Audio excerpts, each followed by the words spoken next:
जय हिंद मेरे प्यारे बच्चों। तो कैसे हैं आप लोग? आशा करते हैं कि आप लोग बहुत ही अच्छे होंगे। तो मेरे YouTube चैनल पे फिर से आ गए हैं आप लोगों को लेकर के क्लास 11th कक्षा 11वीं के लिए। देखिए मैं अगला चैप्टर लेके आया अध्याय 3 का। मैं लेके आया हूँ अध्याय 3 का त्रिकोणमितीय फलन, कक्षा 11वीं लिखा हुआ है। तो इनमें मैं कुछ बेसिक कॉन्सेप्ट दूंगा। उसके बाद इनके बाद जो दूसरी वाली पार्ट होगी, ये पहला पार्ट का वीडियो बन रहा है, दूसरी वाली पार्ट में आप लोगों को इनका जो है डायरेक्ट क्वेश्चन को सॉल्व करके दिखाऊंगा। ठीक है, तो चलिए सबसे पहले समझते हैं क्या तीसरा अध्याय त्रिकोणमितीय फलन क्या है। त्रिकोणमितीय फलन। तो सबसे पहले बात करते हैं कि ये त्रिकोणमितीय फलन क्या है। तो यहाँ पे जैसे कि लिखा गया है कोण, तो इसको पहले आप रहने दो भी, और पहले समझते हैं कि त्रिकोणमितीय फलन क्या है, कहां से आया और कैसे आया। तो बात यहाँ पे किया गया है, आप देख सकते हैं कि त्रिकोणमितीय फलन ट्रिगोनोमेट्रिक फंक्शन, क्या लिखा गया है, ट्रिगोनोमेट्रिक फंक्शन। तो देखिए क्या है कि ट्रिगोनोमेट्री एक क्या है, एक शब्द है, इन्हीं का हिंदी होता है त्रिकोणमितीय फलन। तो समझ में करते हैं, fx कहते हैं जिसको, और y के रूप में भी होता है, z के रूप में भी होता है, यानी कोई भी फंक्शन को हम मानते हैं। ठीक है, fx 11वीं क्लास का पहला कक्षा प्रथम अध्याय जो है, ठीक है, तो उसमें जो बताया गया कि फलन क्या होता है, फलन संबंध हम फलन है दूसरा चैप्टर में, ठीक है, उन्होंने बताया गया है। वहां से आप मेरे वीडियो में जाके भी देख सकते हैं, या नहीं तो किताब से पढ़ के आप याद कर सकते हैं कि फलन क्या होता है, फंक्शन क्या होता है। तो फंक्शन मतलब क्या होता है, एक कार्य होता है। तो देखिए सबसे पहले बात करते हैं कि ट्रिगोनोमेट्री शब्द जो आया है, शब्द की उत्पत्ति कहां से हुई है, दो ग्रीक शब्दों, दो किस शब्दों से, अब यहाँ फोकस कर सकते हैं, दो ग्रीक शब्द, ग्रीक मतलब ग्रीक एक देश है, वहां के शब्द से हुआ है। एक है ट्रिगोन, क्या है, ट्रिगोन है, और तथा दूसरा क्या है बाबू, दूसरा है मेट्रोन है। ये क्या है, मेट्रोन से हुई है, और जिसका अर्थ क्या बता रहा है, जिसका अर्थ त्रिभुज की भुजाओं को मापना होता है। तो ट्रिगोनोमेट्री शब्द का जो उत्पत्ति हुआ है, पहला शब्द ट्रिगोन से हुआ है और दूसरा हुआ है मेट्रोन, दोनों मिल करके बना है ट्रिगोनोमेट्री, जिसका अर्थ होता है बाबू कि त्रिभुज की भुजाओं को मापना। तो हम ट्रिगोनोमेट्री में क्या करते हैं, त्रिभुज के भुजाओं को मापते हैं। क्या करते हैं, त्रिभुज के भुजाओं को मापते हैं। जैसे आप लोग पढ़े होंगे 10th क्लास में कि त्रिभुज से जुड़ी जो बातें आती थी कि इनकी भुजाओं का माप, परिमाप जिसको कहते हैं। तो इन त्रिभुज में जो ट्रिगोनोमेट्री फंक्शन जो दिया गया है, ट्रिगोनोमेट्री फंक्शन जो दिया गया है, ठीक है, ये क्यों दिया गया है। तो पहले क्या थे, प्रारंभ स्थिति से ही जब इसका उपयोग कहाँ होता था, जब कोई चित्र बनाते थे, कोई जैसे अभियंता हो गए जिसको इंजीनियर कहते हैं, और इनसे पहले भी नया चित्र का निर्माण होता था खगोलीय विज्ञान सब में, जिसमें कि पहाड़ से दूर की ऊंचाई को भी मापा जाता था, और समुद्र में किसी को अनुमानित करके उसका जो दूरी निकाला जाता था। तो उसी समय से इनका उपयोग होता चले आया है। तो इनका उपयोग जो है भूकंप शास्त्री भी करते हैं। त्रिकोणमिति जो है, त्रिकोणमितीय फलन का उपयोग कौन करते हैं, भूकंप शास्त्री हो गए। विद्युत परिपथ में जब हम प्रतिरोधों को जोड़ते हैं, 12th क्लास में पढ़ेंगे आप लोग, प्रतिरोधों का संयोजन होता है, सेलों का समूहन होता है, तो ये सब कहाँ करते हैं, तो ये सब साइंस में भी इनका उपयोग है। किनका उपयोग, ट्रिगोनोमेट्री मतलब त्रिकोणमितीय फलन का उपयोग है। कहाँ पर, साइंस में भी है, भूकंप में भी है, विद्युत परिपथ में भी है। तो इनका फंक्शन, और कहा कि समुद्री यात्री सब जो करते थे, मतलब किसी दूरी से अनुमान करके पता लगा लेते थे कि कितना दूरी पे होगा। तो अनुमानित दूरी पे, जैसे आप लोग पढ़ेंगे त्रुटि एवं मापन में 11वीं कक्षा के ही, कक्षा 11वीं के ही पढ़ेंगे, फिजिक्स के तीसरा अध्याय में त्रुटि एवं मापन में पढ़ेंगे कि किस किस विधि से दूरी मापा जाता था, जिसमें कि आप लोग बहुत सारे विधि पढ़ेंगे। तो त्रिकोणमितीय फलन की जब बात करें, तो इनका जब निर्माण हुआ था त्रिकोणमितीय फलन, सबसे पहला फलन साइन निकला, उसके बाद कॉस निकला, टेन निकला, सेक निकला, कोसेक निकला और कोट निकला। ये 6 फलन अगर पूछेगा कोई कि त्रिकोणमितीय फलन कितने हैं और कौन कौन से है, तो आप ये 6 का नाम बताना होगा आपको, साइन, कॉस, टेन, सेक, कोसेक और कोट। ये मात्र 6 फलन है जो कि त्रिभुज के भुजाओं के आधार पर है। त्रिभुज की भुजा क्या सब होती है? जब लिया गया था समकोण त्रिभुज में लिया गया था P, B और H, मतलब P से परपेंडिकुलर जिसको लंब कहते हैं, B से बेस आधार कहते हैं, और H से होता है हिपोटेनस मतलब जिसको हम कर्ण कहते हैं। ठीक है, इन्हीं तीनों पे आधारित है, किसी का भी निकालेंगे, जैसे साइन का होता है P/H। तो ये है त्रिकोणमितीय फलन। तो अब बात करते हैं क्या, त्रिकोणमितीय त्रिभुज। त्रिभुज जब आएंगे बच्चों, जब हमारा त्रिभुज आएगा तो इसमें तीन कोण तो होगा ही, तीन कोण है।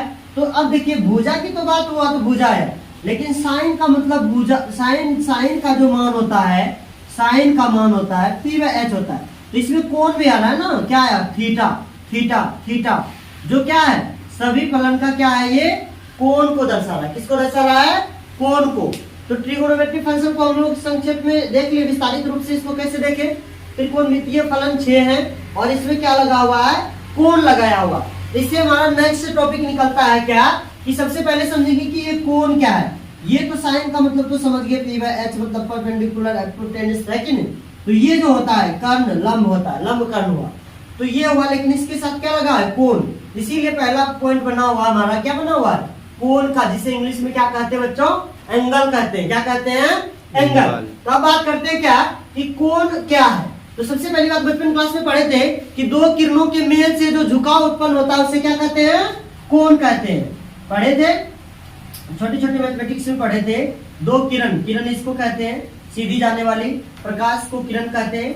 एक सरल रेखा में जाने वाली प्रकाश को क्या कहते हैं, किरण कहते हैं। और दो किरणों के मेल से जो झुकाव उत्पन्न हुआ उसे क्या कहते हैं, कोण कहते हैं। लेकिन यहाँ पे हम लोग को थोड़ा विस्तार से समझना है, कोण को अच्छे तरीके से एक्सप्लेनेशन करना है। तो यहाँ पे क्या कहा है कि कोण एक वैसा माप है, क्या है, कोण एक वैसा माप है जो एक किरण के प्रारंभिक बिंदु के परितः, एक किरण के प्रारंभिक बिंदु के परितः, परितः मतलब होते हैं कि उनके चारों ओर, ठीक है, प्रारंभिक बिंदु कहीं से हम शुरू करते हैं, मान लो कि यहाँ से हम शुरू किए, इनके परितः मतलब क्या, इनके चारों ओर घूमेगा, है कि नहीं, इनके चारों, जैसे ये बिंदु हुआ, इनके चारों ओर घुमाएंगे, तो ये कौन हुआ, कि ये चारों ओर घूमना है, क्या हुआ, परितः हो गया। ठीक है, तो परितः घूमने पर बनता है। अगर यही से हम बात करें, मान लो कि ये प्रारंभिक बिंदु है, ठीक है, ये देखो, ये क्षैतिज रेखा ले लिए और ये प्रारंभिक बिंदु है। यहां से मान लो कि हम यहां तक घुमाए इसको, ठीक है, यहां तक घुमाए, यहां तक घुमाए, यहां तक घूमती है, ठीक है।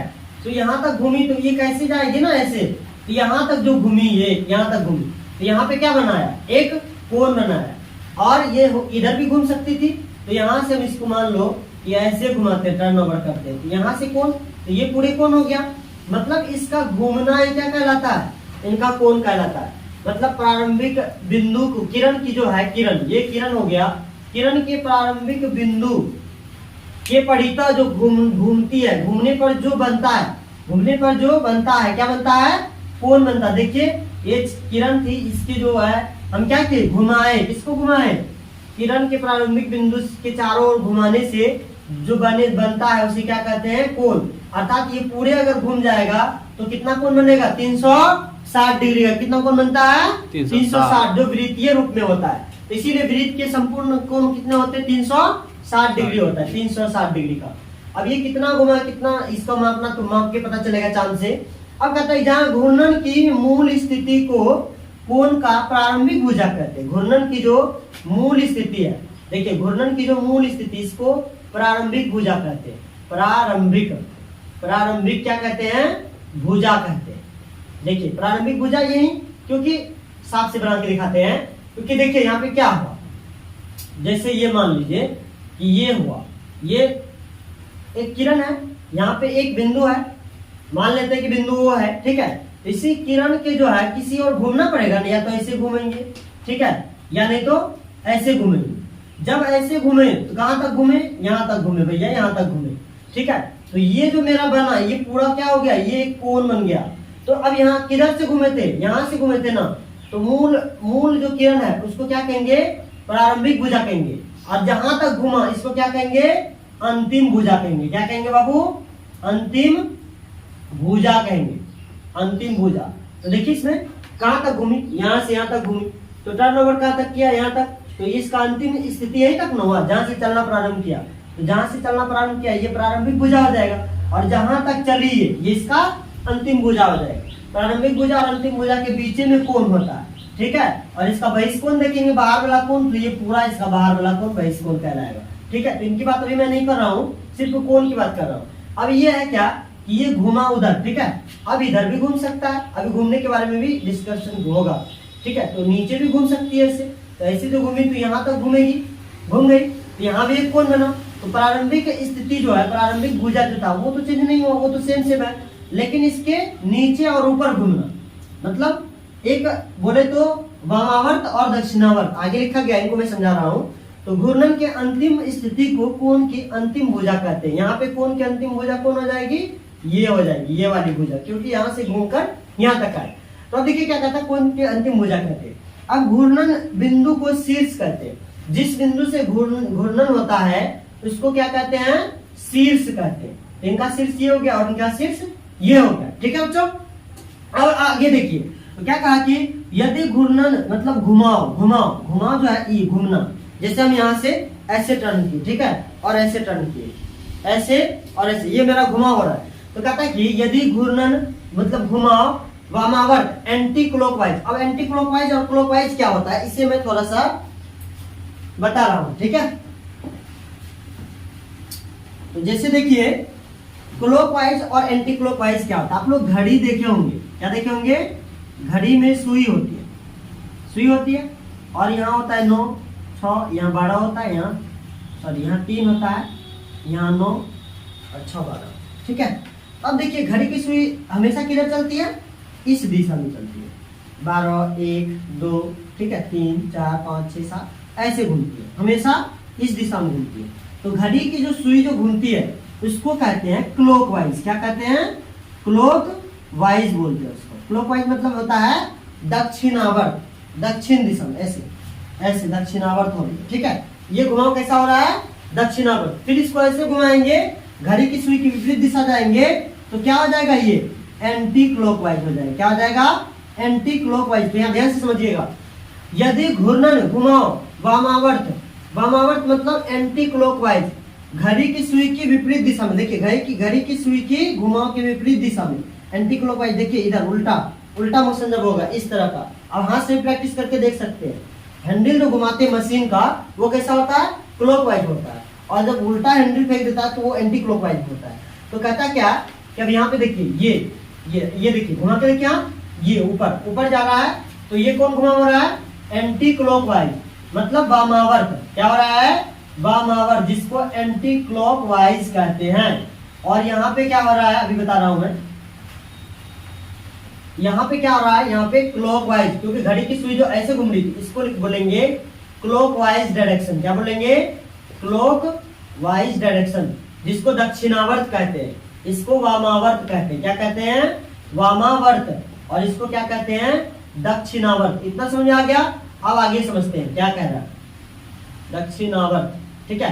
तो क्या कहता है कि वामावर्त एंटी क्लॉकवाइज हो तो, यदि घूर्णन की दिशा जो है, घूर्णन की दिशा एंटी क्लॉकवाइज हो, मतलब इस तरह से हो, इस तरह से ऊपर की ओर से, ठीक है, तो कोण धनात्मक होता है। तो ये कोण कैसा होगा बाबू, धनात्मक होगा, ये प्लस कोण होगा, कोण प्लस होगा। अभी मैं दिखा देता हूं यहाँ पे बना के, वहां पे अगर समझ में नहीं आ रहा है तो देखिए, ये प्रारंभिक भुजा हुआ और ये इसका ये अंतिम भुजा यहाँ से बनना, ठीक है, अंतिम भुजा यहाँ से बना। तो ये देखिए ये कैसा हो गया, दक्षिणा, ये वामावर्त हो गया, वामावर्त हुआ। कैसे हुआ, एंटी क्लॉकवाइज, क्योंकि घड़ी की सुई अभी ऐसे घूम रही थी, ये ऊपर जा रहा है, तो ये वामावर्त हो गया। और कहता है कि वामावर्त में कोण जो होता है थीटा जो होगा कैसा होगा, वो प्लस होगा। और अगला पॉइंट देखिए क्या कहता है, अगला पॉइंट, यदि घूर्णन दक्षिणावर्त क्लॉकवाइज हो तो कोण क्या होता है, कोण ऋणात्मक मतलब माइनस नेगेटिव होता है।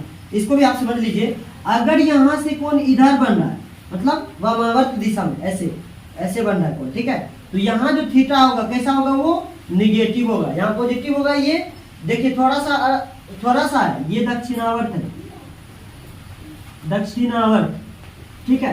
तो घड़ी की सुई की विपरीत दिशा में बना कोण क्या होता है, घड़ी की सुई की विपरीत दिशा में जो कोण बनता है उसको कहते हैं वामावर्त दिशा, और घड़ी की सुई की दिशा में जो कोण बनता है उसे कहते हैं दक्षिणावर्त। ठीक है।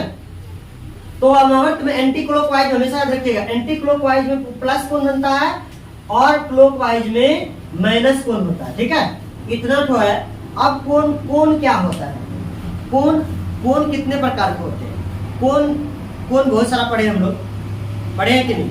एक डिग्री माप में होता है, दूसरा क्या होता है रेडियन माप में होता है, तीसरा क्या होता है तीसरा जैसे ठोस कोण हो गया और घन कोण हो गया, ठीक है। ये भी आप लोग पढ़े होंगे, फिजिक्स में ही पढ़े या कई साइंस से पढ़े होंगे, नाम सुने होंगे। तो मैं तो हम लोग को दो कोण का अध्ययन करना जरूरी है। एक डिग्री माप का कोण जो कि हम लोग पढ़ भी चुके हैं, पहले भी पढ़े हैं। कितना डिग्री का, 90 डिग्री का कोण बन रहा है त्रिभुज का, 90 डिग्री का कोण, ये 45 डिग्री का कोण। तो ये डिग्री माप है। ये कैसा माप है बच्चों, डिग्री माप। और एक माप अभी पढ़ेंगे हम लोग जो कि आएगी, अभी आगे आने वाली है। क्या आने वाली है, रेडियन माप। क्या होता है, रेडियन माप। तो डिग्री माप और रेडियन माप को, डिग्री माप, ठीक है, डिग्री माप कोण और रेडियन माप कोण, ठीक है। डिग्री माप में जैसे 25 डिग्री, 30 डिग्री, 60 डिग्री, ठीक है, 45 डिग्री, 40 डिग्री। और रेडियन में क्या होता है, जैसे रेडियन में पाई होता है, क्या होता है, पाई, इतना पाई रेडियन, 2 पाई रेडियन, इसको रेडियन पढ़ते हैं। जब कोण डिग्री में नहीं रखे पाई में होता है, इसको कहते हैं क्या, रेडियन माप। क्या कहते हैं, रेडियन माप, ठीक है। तो दोनों का जिक्र अगले क्लास में, अगले पार्ट में करेंगे। इसीलिए अगर आप मेरे चैनल को सब्सक्राइब नहीं किए हैं तो अभी तक चैनल को सब्सक्राइब कर लीजिए। और इनका बेसिक और आने वाला है कोण के बारे में, सभी कोणों को बढ़िया से समझा दिया जाएगा और कैसे डिग्री कोण में क्या संबंध है इनको भी डिटेल्स में समझाया जाएगा। सो आप मेरे चैनल को जल्दी से सब्सक्राइब कर लीजिए और बेल आइकन को दबा दीजिए ताकि मेरे सभी वीडियो का नोटिफिकेशन सबसे पहले आपके पास पहुंचेगा, ठीक है। जय हिंद, वंदे मातरम।